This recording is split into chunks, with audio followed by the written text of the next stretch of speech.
Tapi betul you tak ada pakai. Kalau saya jumpa macam mana? Halo. Selamat petang.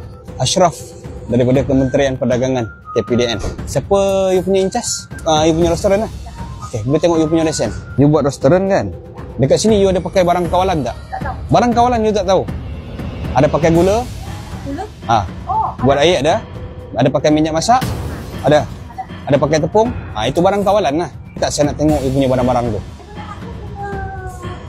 Ni gula, minyak. Ni botol ke apa? Sorry ya. Apa? Saya memang datang untuk cek you punya barang kawalan sajalah. Okey, saya nak tanya, you ada pakai minyak paket kah?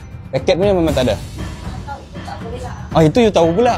Habis macam mana you tahu itu minyak paket tak boleh pakai? Siapa cakap? Luar semua cakap. You dengar itu semua luar punya cakap lah. Tapi betul you tak ada pakai. Kalau saya jumpa macam mana? Dah check lah, tak ada. Tak buka lagi kan? Minyak dia pun masih minyak botol. Pun tak buka lagi.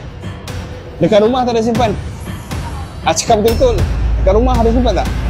Memang betul tak ada simpan lah. Tapi sekarang ni kita tekankan pasal penggunaan minyak masak, gula, tepung. Saya jumpa gula dengan minyak banyaklah dekat sini. Walaupun you pakai botol, saya nak tanya you dulu. You ada permit tak? Permit you simpan itu barang. Gula dengan minyak. Confirm tak ada permit. Untuk minyak dengan gula, you perlu ada permit. 25, 20. Ini nombor kod ke apa? Nombor harga. Mana you sahkan itu adalah harga? Kalau ikut tulisan dekat sini? Tak tahu kan? Sebab apa tak tahu? Pandai pun you. Sebab you tak ada RM. Sebab you meniaga dekat Malaysia, betul?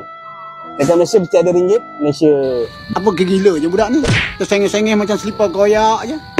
Jadi bila ringgit Malaysia ada, baru orang tahu ini harga. Bila you tak letak ringgit Malaysia dekat you punya harga, menjadi satu kesalahan tau. Saya kena bagi pengajaran untuk you. Saya terkena ambil tindakan. Digas dan bangkit, henti jatuh rakyat tak beri. Jom kita menteras mereka, hentikan diri, hapuskan penderhakan.